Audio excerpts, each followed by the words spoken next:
You literally just said you can't have two Lamborghinis at the same time. You got two Lamborghini tractors. So I've got 4 right now. Fucking hypocrite. I'm Ciro Ciampi, self-styled Mr. Petrolheadonism, the Scharnbrook Hotel, which is our family hotel. We started getting known for hosting and being friendly to petrolheads. I have got so many stories. If he's watching, we did not let a dog into your room to shit on the floor. And I felt sorry for my housekeepers who had to clear it up. I remember Lord Aleem coming to an event, walked around the show with a selfie stick filming, and I had no idea who he was. We sold out the event with 2-hour traffic jams in all directions. Petrohedonism 2024 is where we go in even bigger. 3 of the worst things that have happened to me: being diagnosed with depression, being shut down for COVID, and then also my Lamborghini Aventador caught fire. She's full of fuel, see smoke coming out, and the fire was too far gone. It's a fuel fire. My biggest concern was that it was going to just explode. So today we have Ciro, and we are coming off the back of an amazing car event that you organised at the weekend at Nebworth, which was Petrolheadism. And I have said that right, haven't I? Yeah, it's Petrolheadonism. This one's live, so Petrolheadonism live, and it's at Nebworth. And it was incredible because I saw the amount of people that went, and not only the amount of people that went, but some of the guests that were also there and people that were displaying their cars and had stands. And the event just seemed to look like an entire success. And I was supposed to make it there on the Sunday, but I had a little something crop up. But 100% will be coming to the next one. I just see them getting more popular every time. So looking forward to coming along. Thank you. It's a testament to how the community we've looked to grow has literally been such a success coming out of the bat from COVID reopening, and the way we've collaborated with clubs and content creators and just people in general having a feeling of belonging. It's an online page at the end of the day, but the events make it real. So for people that no doubt will be here because they already know what you do, but for anybody that doesn't really know what you do or want more of an idea, in your own words, who are you and what do you do? So I'm Ciro Ciampi. I'm British Italian, born here in the UK. We're basically self-styled Mr. Petrolheadonism. I created the word Petrolheadonism back in 2017 to kind of just give us an umbrella brand for all the events I was hosting at the Scharnbrook Hotel, which is our family hotel. And then coming out of COVID, we realized that we'd outgrown the hotel, and some of the collaborations we're having with Tucked Automotive or Our Bath Club and having content creators, influencers coming along to our event, we realized that we could host events at bigger venues, but also that would grow events geographically around the UK. Like we have people screaming out for us to take an event up north, which is happening next year. And so this just kind of gathered moss in the last 2-3 years. It's just been phenomenal growth. And now we have 3 Halo events going into 2024, one at Wembley, one in Southampton, and one at Nebworth. So, and is the Wembley one, is that already, have you done one there already? So we've done Petrohedonism Underground, April 2023, the first inaugural event ever to be hosted in the coach car parks at Wembley Stadium. Ridiculous venue, amazing and very unique, but we were able to kind of channel our inner Tokyo kind of drift, Tokyo underground car show scene. It's a car meets scene, but we made it into a show at Wembley. And the fact that's inside the M25 just really drew people's imagination. It's a very succinct, manicured show because of the areas that we can use, but the transport links and everything, it just made it so phenomenal. The feeling was amazing. But if I take it back slightly, I believe 8 years, because I'm doing this for my driver's license, because I was into cars immediately as soon as I passed my test. And even before that, I probably did 500 miles driving stuff up and down our drive. Yeah. So I must have come to one of your events, I reckon about 2018. And no doubt the first time I ever saw you, like many people, I think, you'd have been high-vis vest up to the max with a megaphone, shouting, trying to arrange something at the Scharnbrook at the time. And I remember that event that I went to that day. The convoy to get there was insane. When we actually arrived at the event, Yanni was there. You had people that were unbelievably influential that had brought in so many people to the venue.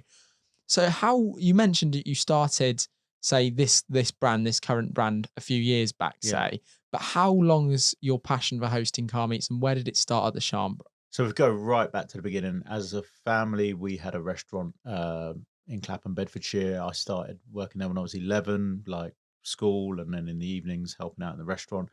When that had so much success as a family restaurant, it grew. We bought a plot of land in Scharnbrook, and we built this hotel. And in 2006, end of 2006, we opened the hotel. 2007 was our first full year. And as kind of like the eldest and also the one with the entrepreneurial spirit to kind of build the facets of the business. And this will come into play later as well. But the facets of the Scharnbrook Hotel were conferences, weddings, restaurant, accommodation. And one of the things I introduced was an Italian car day in our first year, 2007. And that was hugely popular. And I went into how do I get this out to people that we've got an Italian car day? I used pictures from events that I visited of Italian cars on our poster. I put back then, 2007, I put posters in shops around the Bedfordshire. I only thought local, like Bedfordshire, Rushden sort of thing, and some car forums. So back then it was forums, and posting a few of those. We got a couple of bikes along. I maybe had about 4, 5 Lamborghinis, 3 Ferraris, some Alfa Romeos and Lancers. But it really captured the imagination. There was possibly about 250, 300 people. We had a pig roast. We had a few local friends come along, and it was just a really nice, intimate affair. 2008, that event doubled. 2009, because we had classic car people with an Aston Martin complaining that we'd put them in the field behind a hotel rather than in the show on an Italian car day, felt we were discriminating because their car wasn't Italian. We introduced the classic car day. And by 2010, we introduced a supercar Sunday, which was as big as our last Italian car day. So all of a sudden, we got 3 big events. And then the year after that, we introduced a breakfast meeting, but all the while gathering moss with the Rolls-Royce Club coming to stay with us and having their club event with us, the Fiat 500 Club UK celebrating their anniversary with us. And we started getting known for hosting and being friendly to petrolheads, car people, and with big enough car parks, etc. It really gathered. By 2017, we're hosting 9 huge events a year. I remember Lord Aleem coming to an event in 2015. Lenny, then known as Lenny the Geezer, Yanni had come along, but Lord Aleem walked around the show with a selfie stick filming, and I had no idea who he was. And we've laughed about it recently. And that evening after Supercar Sunday, I got a message with some links from 2 or 3 people that'd been at my show saying, "Look at this, you're on YouTube." I was like, "What? What's going on?" And it had 27,000 views within a couple of hours of the end of my show. And it really started opening my eyes up to how much the people coming to the show were enjoying themselves, networking, but the guests, the spectators, the photographers were marketing our event far and wide. And then from obviously influencers attending our event, putting it on their socials, it all of a sudden turned to 2017 when we sold out the event on the day with 2-hour traffic jams in all directions. And I love saying this, Scharnbrook has 5 orifices and we filled each one of them, like 5 ways in, 5 ways out, and every single one of them was blocked. The locals absolutely hated me. The horsey types in the village hated me. But for me, it was like one of the biggest achievements of my car show career.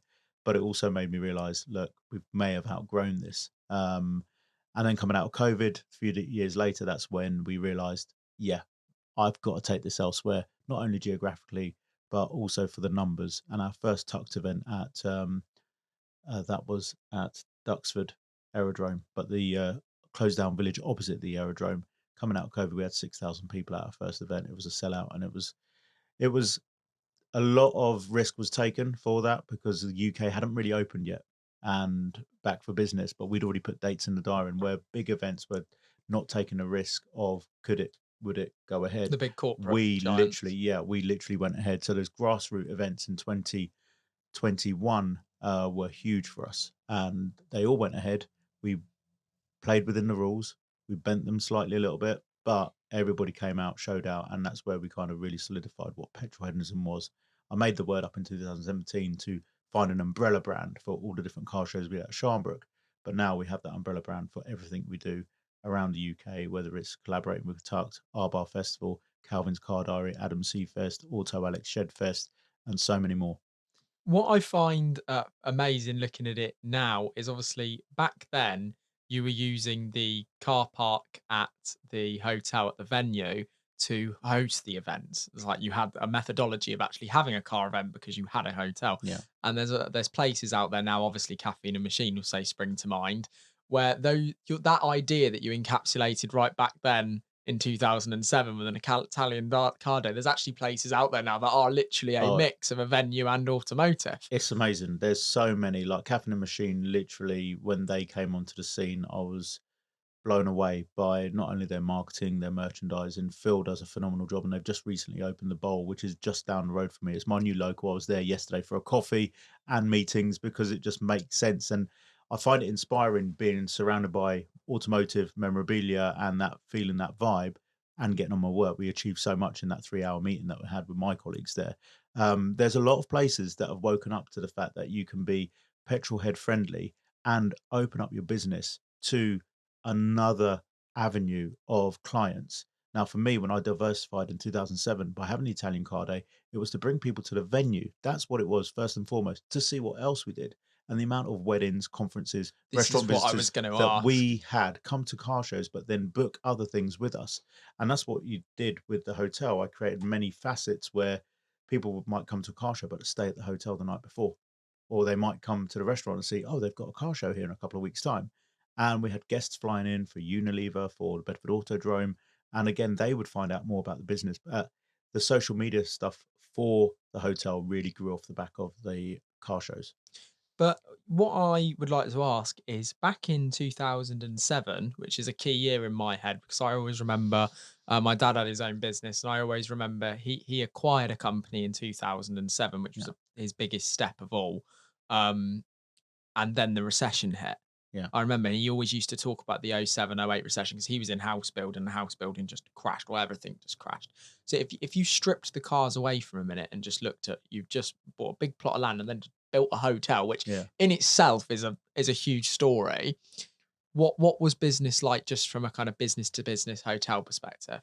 So we opened the doors no, November 2006, and it was just downstairs. So we had the function room, the restaurant open, and that's how we started going and bringing money in over the Christmas period. It was really busy, but the hotel side of things, the 23 rooms, had to be finished, and they were finished by the 31st of March 2007. I don't remember the recession. I have to say, we opened up those doors, and because my marketing, our approach, our reputation from our original restaurant was so good that I remember the business plan I wrote out for the bank for the loans and things like that to get us over, to get the hotel finished and etc. And I'd only suggested we do 2 weddings a month, 2 conferences a month. I've been quite conservative on that. Year one, we absolutely smashed it with about 17 to 17 weddings just in the period of the summer. I was booking in weddings before the building was finished and had windows. So it was just that passion, that entrepreneurial spirit that honestly we just pushed and I just believed in it so much. So for me, 2007 was the opening year, really a full year. And we did so much better than what the bank had expected, what I'd conservatively written out on our business plan. But then year two, we did 55 weddings. So 2008, 55 weddings, which fills the hotel, has people drinking at a bar, has people eating in a restaurant the night before, as well as the conference in.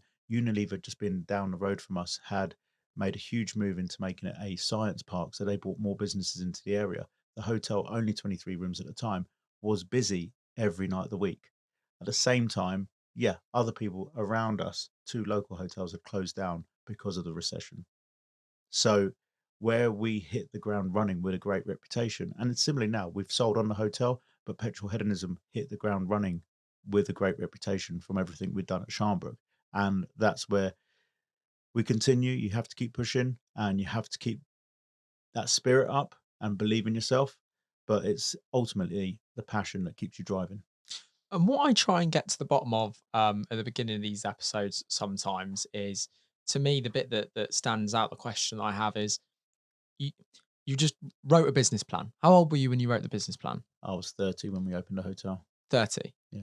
So up to that point, when you were in childhood, all the rest of it, you mentioned that your parents, they had a restaurant, Yeah. an Italian restaurant. So again, there's entrepreneurial spirit. You can see it through the family, and then Yeah. that's obviously passed on. What what gave you the skills to be able to do that? Was you someone that was quite educated in school? Was you just hands on with your family business? What made you like? What cooked you into the person that was able to write down a business plan and do that and go forward with it?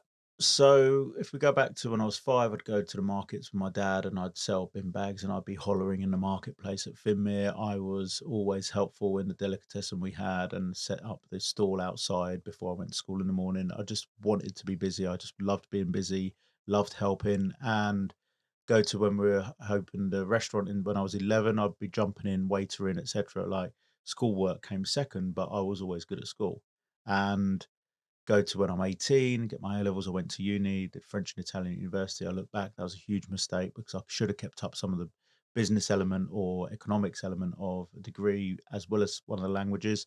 But coming out of university, I went into finance. I worked for Royal Sun Alliance Property Services in financial services, then went into work for HSBC. And I think for 3 years I spent at HSBC, the world's local bank at the time. That was phenomenal for me to learn marketing and also focus my entrepreneurial spirit because I was marketing my services on a local basis, but with the power of a conglomerate bank. And that really helped me like focus in on what I needed to do, move on to when we opened the hotel. For the whole year in the build up to the hotel, we were putting things out constantly. It wasn't social media, it was printed press, like adverts to let people know that it was coming, what we were doing, and also build up links. I remember going to Unilever and doing a presentation with the architect's drawings of the plans just to show them where the rooms were located and what we're going to build and how, because they were using hotels that are half an hour away rather than one that was going to be on their doorstep. And so already I started building relationships with the secretaries at Unilever that ultimately do the booking, and everything from the hotel to car shows to where Petrolheadonism now has always been about building relationships with people one on one. On the advent of Zoom and Teams, I still prefer to have a one on one meeting with someone, sit across the table with them, eyeball to eyeball, let them feel my passions. That's not something you can always pick up on a Zoom call, and really understand how passionate I am about what we do. Um, so going back to your original question, gone blank. Which was how Yeah, those skills when you were yeah, growing up that enabled you to do that. So it was a mix between educational but hands-on within a business, which is you can see how that recipe would then develop you into a person that could write yeah, a plan. So you mentioned that you were at HSBC and that taught you quite a lot of things. yeah. Because one bit that I'm sure people would have been thinking when you said it earlier would be, oh, we just went off and got a loan and then just built a hotel. And it's like, okay, it's not quite like that, No. but did that experience within HSBC give you the nous to be able to do that and take on a huge amount of what I imagine to be a huge amount of funds to do something like that and present a business plan and go and get it?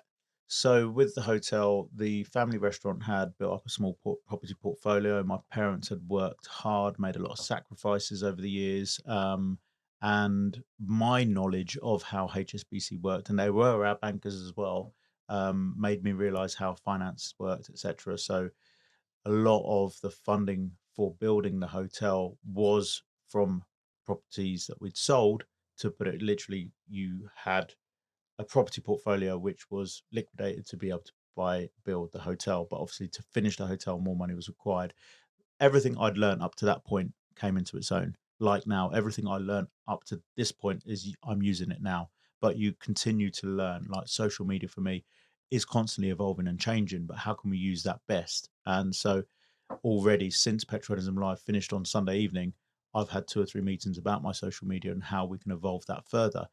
Because I'm not using LinkedIn, but LinkedIn could be a massive, massive Popping source. off at the minute. Exactly. Especially with potential sponsors, traders that want to get involved but don't know how. How many people does it take to run a family-run 23-bedroom hotel? So 23-bedroom hotel. I will add in 2016, it was so successful that we added another 19 bedrooms. Oh, So we wow. made it a 42-bedroom hotel with additional conference space, etc. And just before COVID, I had 52 employees. Whoa. Yeah, so 52 employees. And whilst I loved 90% of my employees, I will never ever own a business or run a business where I have that many employees and that many people relying on you for their mortgage, their rent, and everything they have. And also, that's a lot of characters and personalities to deal with, and you're trying to work on their welfare and be considerate, and you put your own welfare at risk by doing so. And you just, when we sold the hotel, the level of anxiety that just disappeared for the first time in 19 years of owning that hotel, just disappeared. 19 years.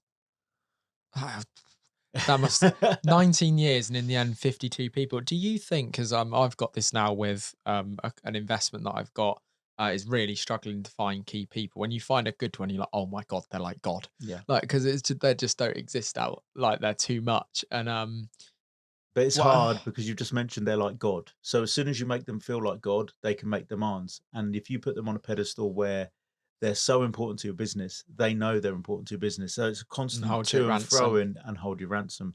So, would you have said, you said 19 years of experience running that business?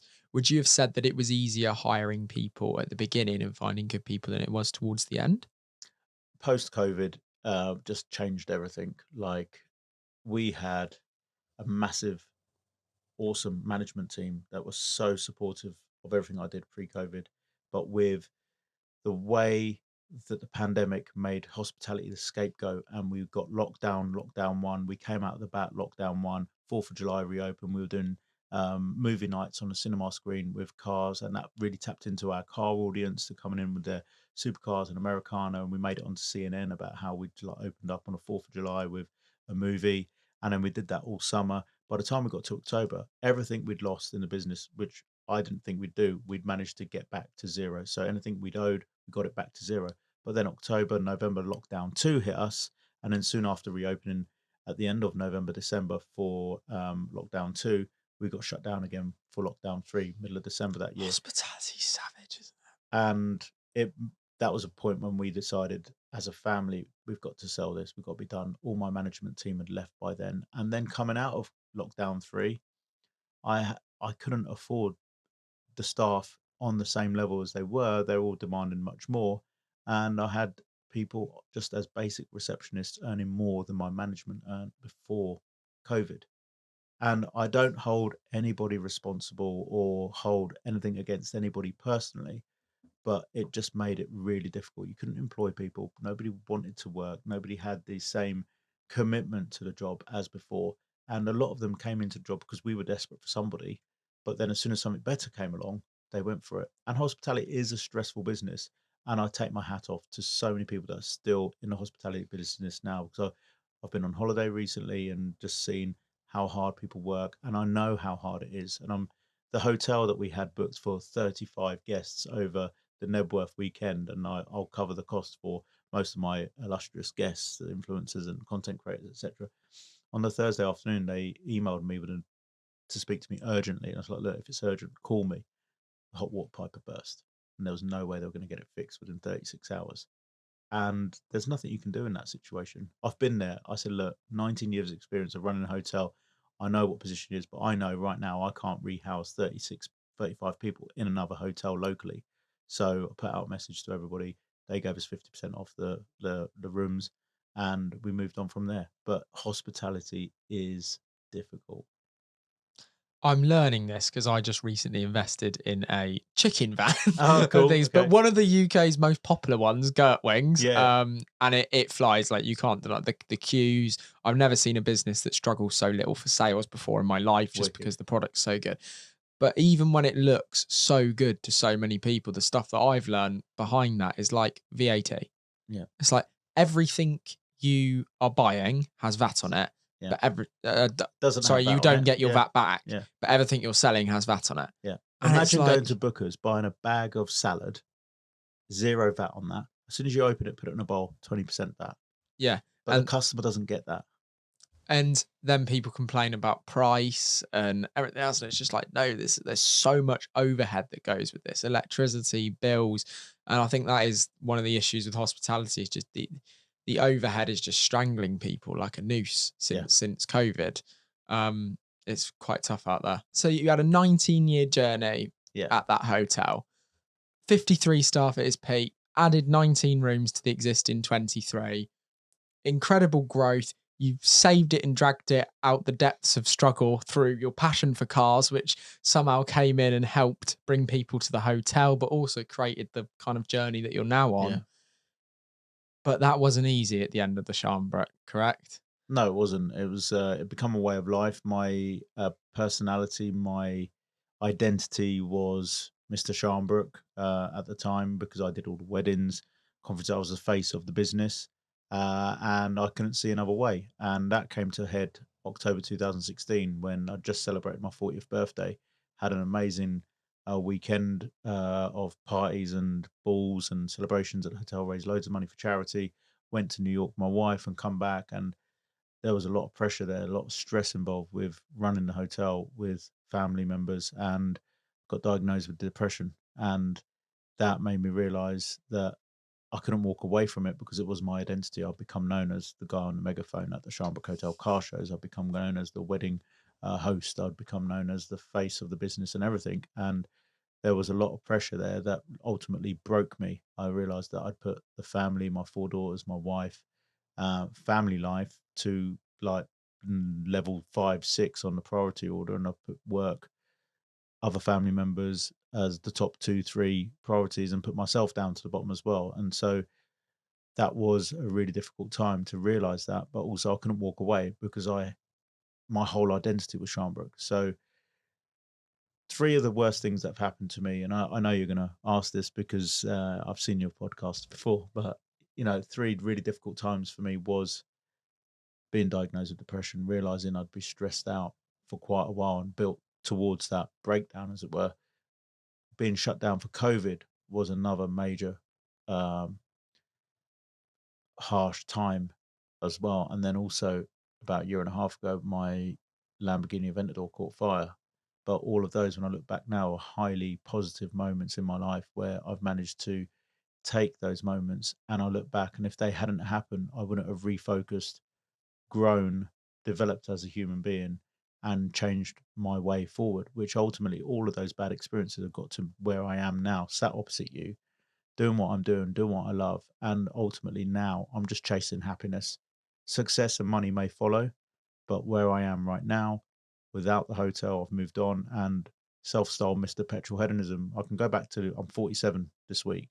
I was 35 when I was away with my wife, and I said, one day I just want to be doing car stuff. I just want to be cars only, cars every day, cars every minute. Every time I open my mouth, I want to be talking about cars. But I'm not a mechanic. I'm not an engineer. I was like, I couldn't see it when I was 35 how it would happen. And when I was 35, we'd only be doing car shows at the hotel for 5 years. I didn't know how it was going to happen. But now, where I am, literally every single time I answer the phone, it's about cars, whether it's talking to somebody about creating content, or whether it's going out to America to organize a car show in Florida next year, or that's a bit of an exclusive, or whether it's SEMA at the end of the next month. Every conversation is cars, and I've just got a permanent smile on my face, and a lot of people can see that now as well.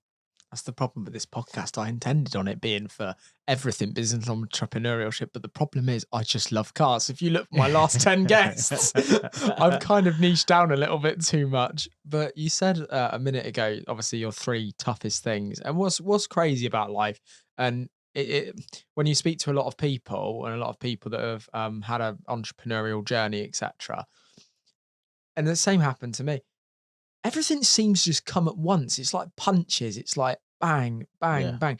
And people get into these years. Literally, a really good friend of mine, similar thing happened to him. He split up with his girlfriend.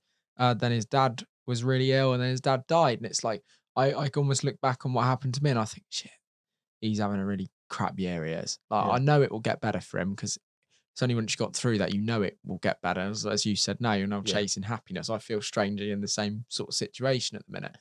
But do you think if you'd have gone back and told your past self that was in that position, say mentally rock bottom, Yeah. if you could show him a snippet of where you've got to now, do you think he would have believed that he could have got there?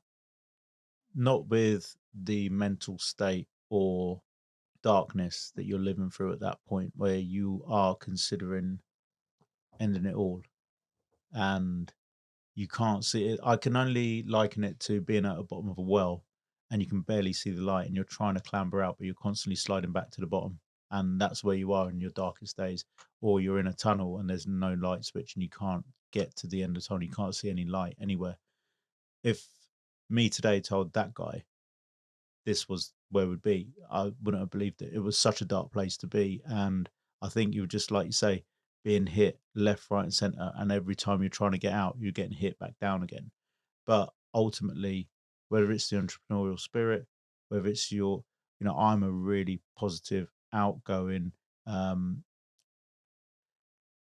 person that always believes in just making people laugh or make people happy. And that's where it came from with hosting of weddings. I loved seeing people happy on their weddings day, but making sure all the guests had a great time as well. I love that. And bringing together petrolheads now and seeing them smiling as they're walking around Nebworth or Wembley or any of our events. I love that. So ultimately, my spirit wasn't broken, and that's what got me out there. But support from my wife, my daughters saved me on so many occasions, and other family members, but the supportive network of friends, petrol heads that I've given so much to. And unbeknownst to me, they were there supporting me because I'd given them a release for their mental health coming out of COVID, where we'd all been locked in our houses. And when we come out of it, I did car meets where it was just for clubs where you'd come in, drive up, park next to the bench, would bring the pizza over to you so you and your partner could sit at the bench. But then 6 meters away, there was another bench. And so, as best as possible within the rules, we were bringing people together as early as we could. And that speaks volumes for people. And people still thank me for what we did coming out of those dark days.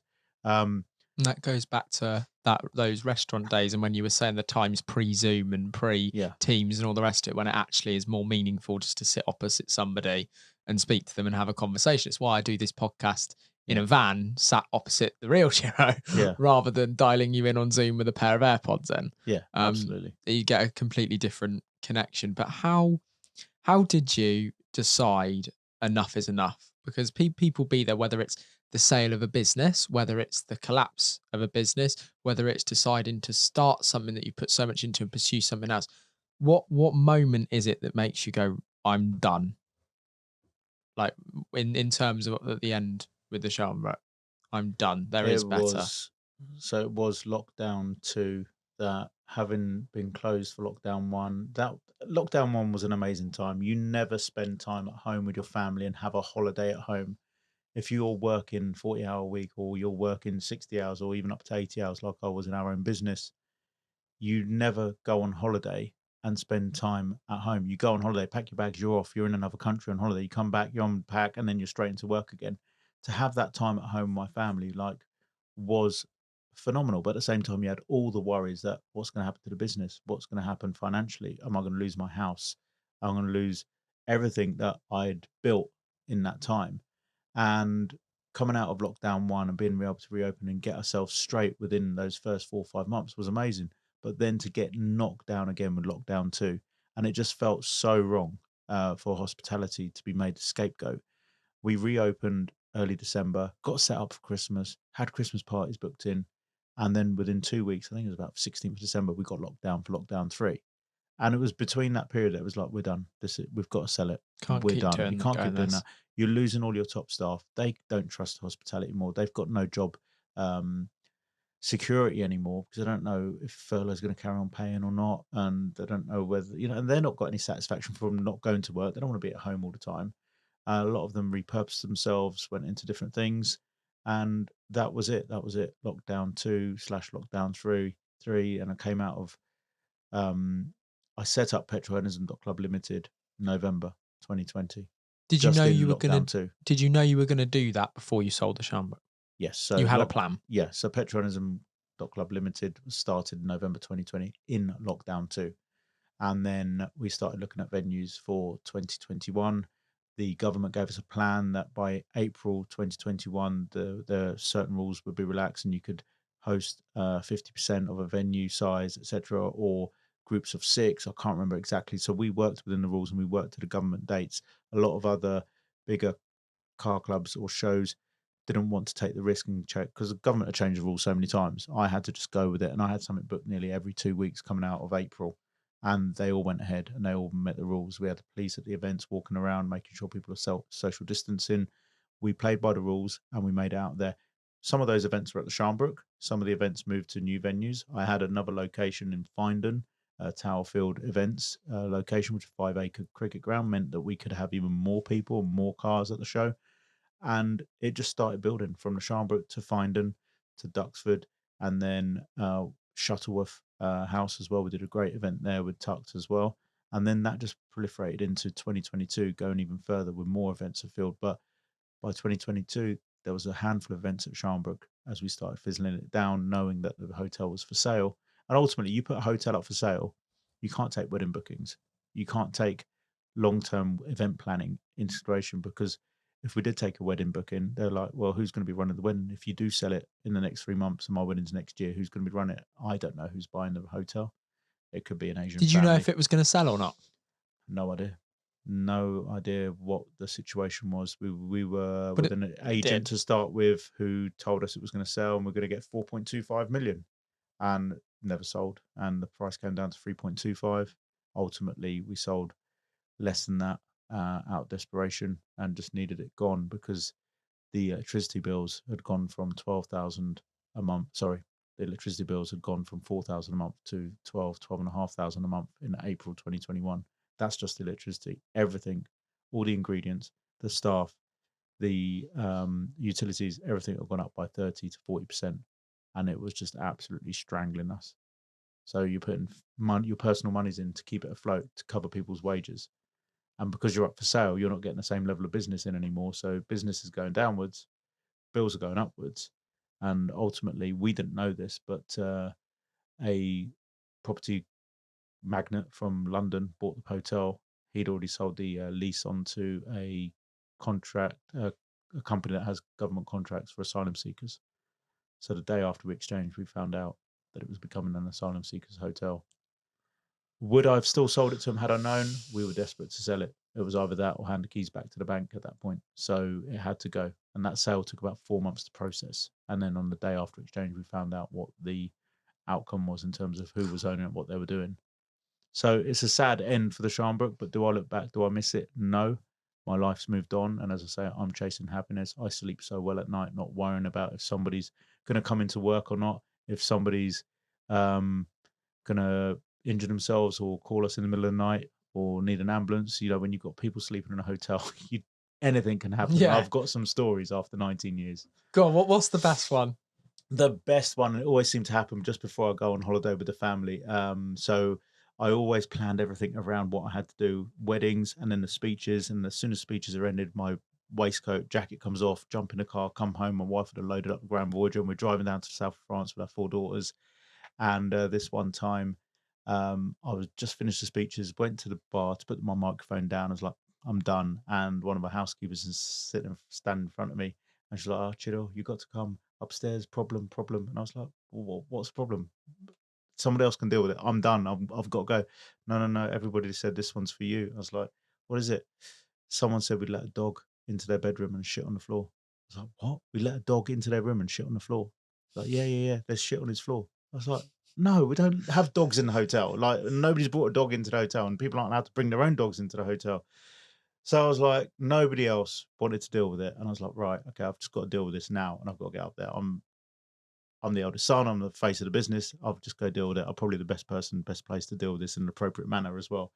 Went up, knocked on the door, and this gentleman comes to the door in what I could say is an open bathrobe, just done up lightly in the middle, so you can't see anything.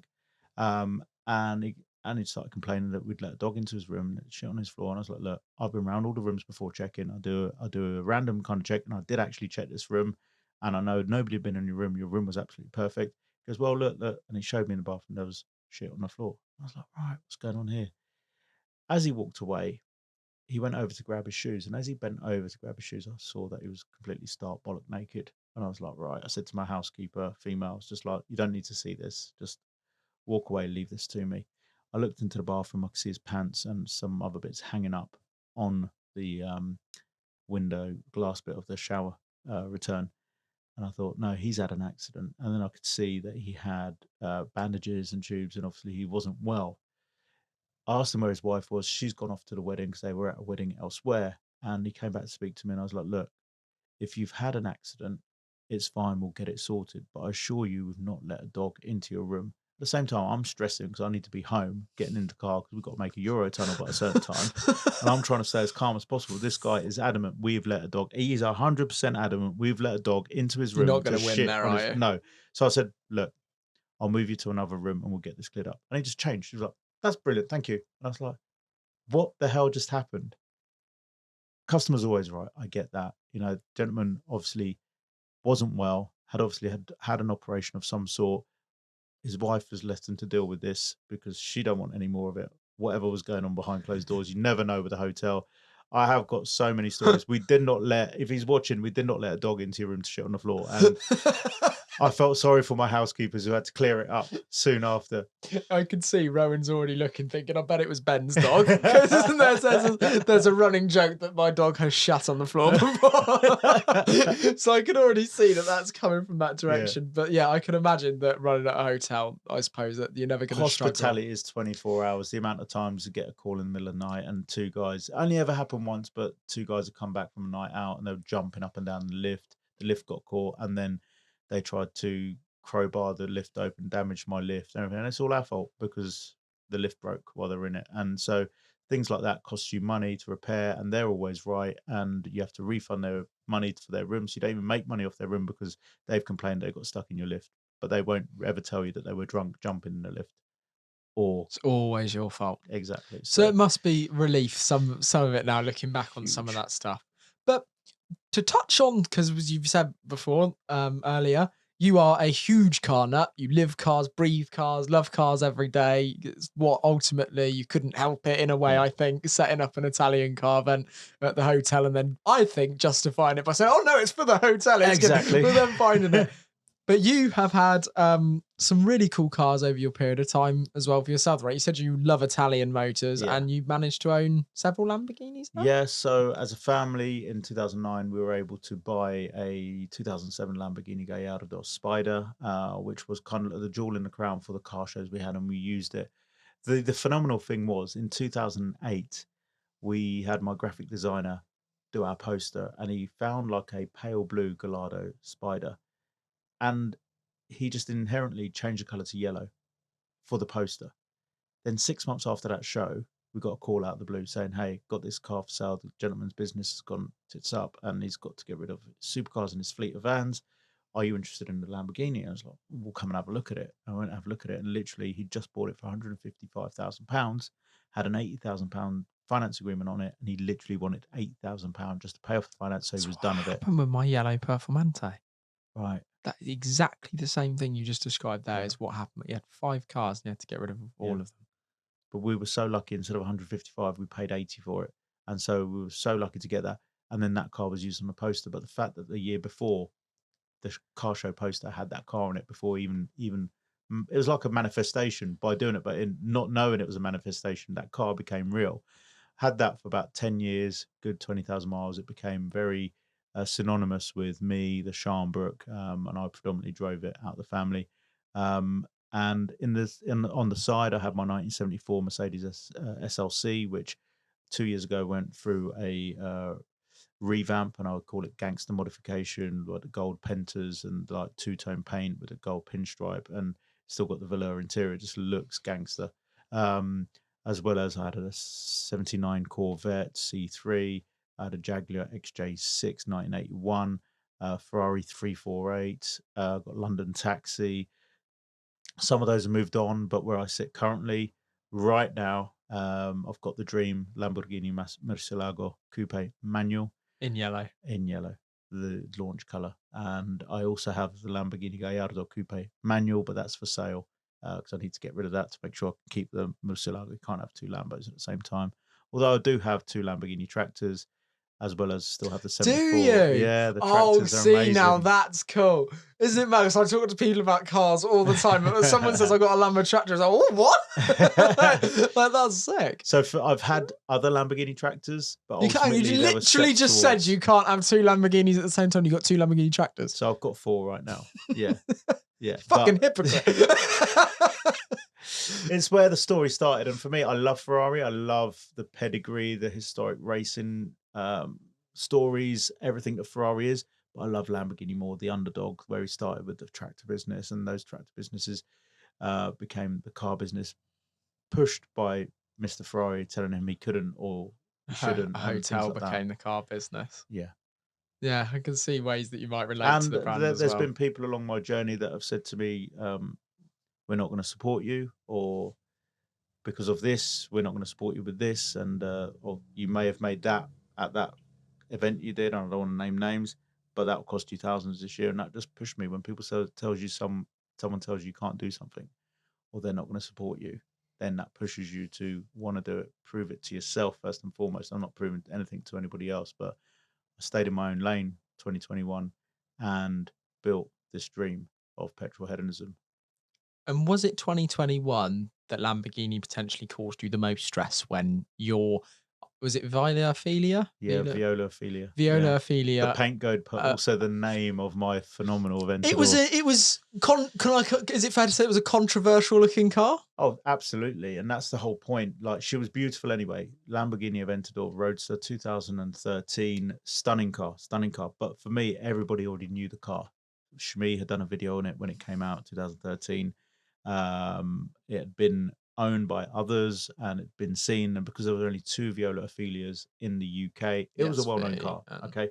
For me, I'd already been talking to Sean Huber at Huber Design earlier that year before I even had the idea of possibly even being able to afford an Aventador. And he was doing this plug and play full carbon fiber kit for the Aventador, front and rear bumper, totally transformed the look of it. And I thought it looked really cool and aggressive, and I still do. For what Viola Ophelia is, I do not have any photos or images of her without Huber kit on her. okay. And so what she became was Marmite. And for me, I knew from a marketing perspective, that's what I needed her to be. Whether it was Horsepower Hunters photographing her and putting a sick face on it at Donington Supercar Secret Meet, but posting it on his story. Ultimately, he got my car on his story, whether he liked it or not. And so many others, it was so polarizing, but that's such a good marketing approach to it. I loved it. That's what was important to me. And so, like Tate says, what color's your Bugatti? If you haven't got the Lamborghini, you choose what color your Lamborghini is. I'll choose what I want to do and what color mine is. And once we added the Huber bonnet to it and then the wheels that we had made for it, the whole look was menacing. And I still love that car. But again, the fire was one of the Because it caught fire, right? caught fire. It was an evap failure. People don't know whether it's because it's one of the hottest day in the UK. She'd sat at a show all day. It was hot, but then on the way home, I stopped at Shell. I filled up, got to £88.50. It clicked. I went click, click, click to £90. I'd done that forever on every other car. 10,000 miles on Viola in a year. I'd done a click, click, click to the nearest pound or whatever. Which in a But V12 you do a lot. yeah, exactly. So I kind of don't want to go to the petrol station as much. So I'll fill it up as much as possible. Um, got home, picked up my daughter, we went to Starbucks, and on the way back, so out for about 20 minutes, she's full of fuel, see smoke coming out, and went through 4 red traffic lights, never got a ticket, thankfully. Um, Pulled up over to the other side where I knew it was safe because it's in the village of Scharnbrook, Clapham, and I know the pub was closed down, so I pulled up onto the driveway there, and she jumped out, ran out. I got my fire safety stick out, put it in there. Fire was too far gone. It's a fuel fire. My biggest concern was that it was going to just explode with that much fuel in the tanks. It was full. So it didn't explode. Fire brigade got there. And I remember my friend Buzzy Singh had his GTR catch flames on the motorway and he filmed it. And I thought, if anything, I need to film this. I need to document it. But also, I need to manage the way this goes out. I can't have people driving past, filming it, putting it on their story, and people then assuming what's happened. I need to manage it. So this is what happened. I filmed it and this is how it happened and control the narrative, as it were. And it turned into a really positive experience because the overwhelming outpouring of love, support from people in the petrohedonism community, but also the wider community was phenomenal. It went viral. Obviously, some people were like, ha ha ha, whatever, rich man with a Lamborghini. But for those people that knew me, knew how much hard work it had taken for me to get that car. And I'd taken it 10,000 miles in that year, 2 events, wherever I was invited, I would go with that car so people could see the car, enjoy the car. And yeah, it polarized people, but everybody loved seeing it because it was so individual as well. And it had become the jewel in our crown of petrol hedonism. Um, I look back now and I realize that car would have become stale in the car scene because had I have not had the fire, I would have still had that car today.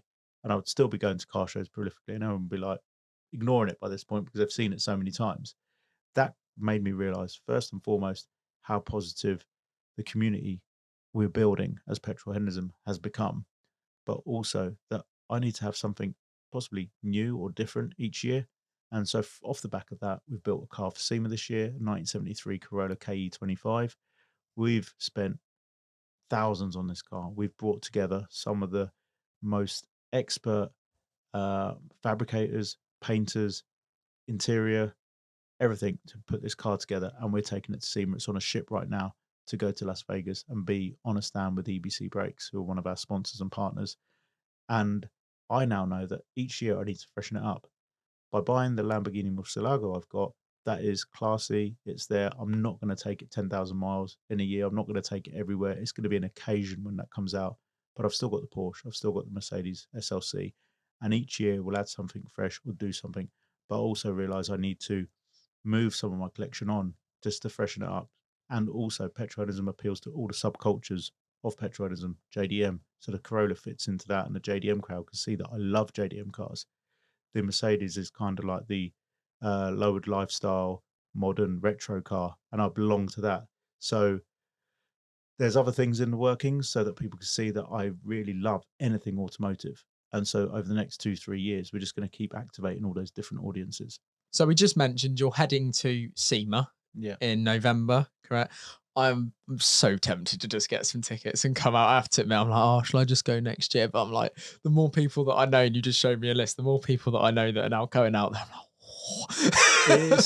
It's a phenomenal thing. You're in Vegas. You don't do the normal Vegas things because it's all car related. And SEMA, the way we do it, you need to be on a ticket with a brand or one of the businesses that have a booth. Okay. And so we're with EBC Brakes, who, as I said, are celebrating their 40th anniversary. They've got a big British contingency going out of content creators, influencers, but also we've got about 35 people that are ambassadors of EBC through Petrolheadonism that are coming out for their own purposes to enjoy the show. And we've built the car to go on their stand. We're going to unveil it at 12 o'clock on the 31st of October, the very first day of SEMA. And it's just going to be a phenomenal moment where it's a British takeover. And I've just written to the top bods at SEMA, introduced by EBC, who have done 23 years with them. So if EBC ask of something, people listen. And I just want to make it an amazing experience, because for so many of those content creators like Calvin, like Matt Armstrong, they've never been before. And to be going, first and foremost, is a phenomenal dream for them. But I already know, having been in 2019 and 2022, that it is the biggest networking opportunity ever. I've met Dave Kindig, I've met Chip Foose, Richard Rawlins, who did Petrohedonism Live 2021 and 2022. And I've got big dreams of who I can bring over in the future to any of my events. But it's in Vegas. What a setting. And it's Halloween on the Tuesday. So we've got the first full day of SEMA, and then we've got Halloween. And I can tell you now, Fremont Street is freak night any night of the week. But on Halloween, it is the most phenomenal night out ever. So lots of plans. And yeah, if you can get there this year, you'll make it an annual pilgrimage. I just feel like last year we did 4 days in LA, then we went over to Vegas and did a week. This year we've got the car build. I've already got 2 builds planned for next year. One has already started. Wide body Fiat 500 with a Ducati engine swap. You've got to keep it real and keep it Italian. It's like proper wide body. Like, yeah, it's pretty sick. We're doing that with Dip Monkey up in Southport. And so many people that we've built relationships with, that now Dip Monkey are coming to SEMA this year. And after they booked to come as tourists just to check out, it's been their dream. All of a sudden, we're now building a car for SEMA next year before they've even been this year. You know, there's so much that happens through the relationships we've built and the networking, and inspiring people, inspiring each other, pushing each other, encouraging each other. And just that entrepreneurial spirit that we've spoken about already is infectious. Um, so I would say if you do SEMA this year, you'll be going back every year after that. And I haven't done SEMA twice now already. We then went to Tokyo Auto Salon. Scoot and myself went out there. And again, I just made that a dream that I need to go again this year. Next year, I need to go again, because it's like SEMA, but in a different setting. And Liberty Walk and What If Ness hosted us out there. Freddie last night, I filmed an episode with Tavarish last night, Yeah. and I came away from that driving home thinking, oh, I'm going to end up buying tickets for this frigging event this year, and I'm just going myself Freddie's if I so have to. awesome. And now I'm sat here with you, and I'm like, Yeah. I am buying tickets for this frigging event this year, aren't I? So I think it may be a case of see you out there. But for your future, it's been an incredible road and journey that you've had to ultimately, if you're pursuing something for the pursuit of happiness, that is your road to success. That's flipping awesome. But what does next year look like? Again, do you want to cover off all the kind of events that you've already got planned? for your car community for Petrolheadism? Yeah, so Petrohedonism 2024 is where we go in even bigger, and everything so far has been building the foundations to where we're going next year. My calendar's pretty much full. I really appreciate so many car clubs still reaching out to me to say, "Hey, can we put an event on together?" The calendar's full. I struggle to put anything else in there because, I know a lot of event organizers. I know the CEO who runs the British Motor Show. They run one event a year and they've got a team of 6, and that's their Jordan main with focus. Gravity. Jordan Gravity, he's got a great team behind him. Me, I work it slightly different. It is predominantly me. I've got a great team around me. I've got the merchandise team that run the merchandise side of the business. I've got um, consultants that work with me, Claire and JP, who run security and stuff at events, but they're consultants. So I haven't got employees. And I think what the hotel taught me, building up a team to 52 people and having that reliance on my shoulders, I prefer working with consultants and freelance so that people come in, my marshals come in and marshal the event, and they've all got their full-time job. You can't have a marshalling team on full-time because you're doing an event once every 2 weeks, for instance.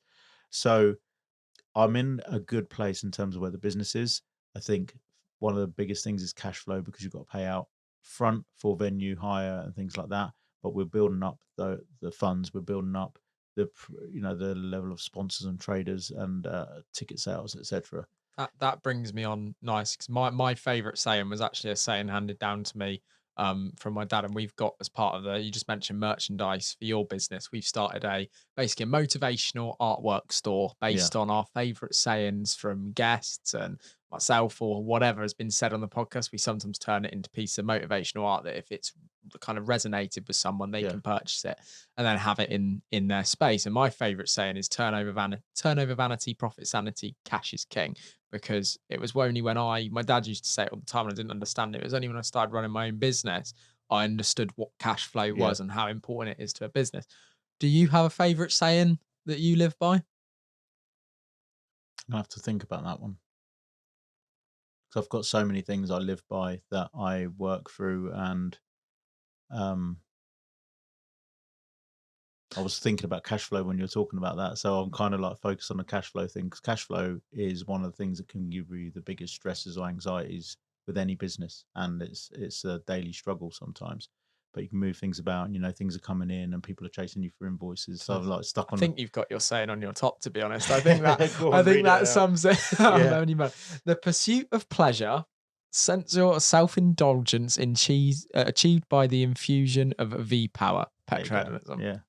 I think that sums it That's up it. perfectly. But we've already Ciro, got it on the t-shirts. You can't have it, Ben. thank you so much for coming on Road to Success. That was a wonderful conversation, exactly how I love to do it. You've been a phenomenal guest, and I wish you the best of luck with everything that you're doing. Not that you need it, and see you at SEMA. Oh, definitely. Right. So, Seema, I'll get onto that email. I'll get your Cheers. tickets. Thanks, Ben, for Thank you having very me. much. And absolute pleasure. Thank you. So yeah, if you enjoyed the episode, make sure that you like and subscribe, and we'll see you again soon. Many channels out there end up launching merch stores, but normally these are cheap, low quality items with someone else's logo on you don't even want. For Road to Success, we tried to think outside the van. Therefore, we're going to be turning our favourite sayings from our most popular guests into quotes that you can buy as motivational artwork that comes framed, ready to hang on your wall in your space. You can choose to shop via business or sport categories or just buy your favourite guest. Go and check out our new store at www.roadsuccessstore.com or find the links in bios and descriptions. Let's win together.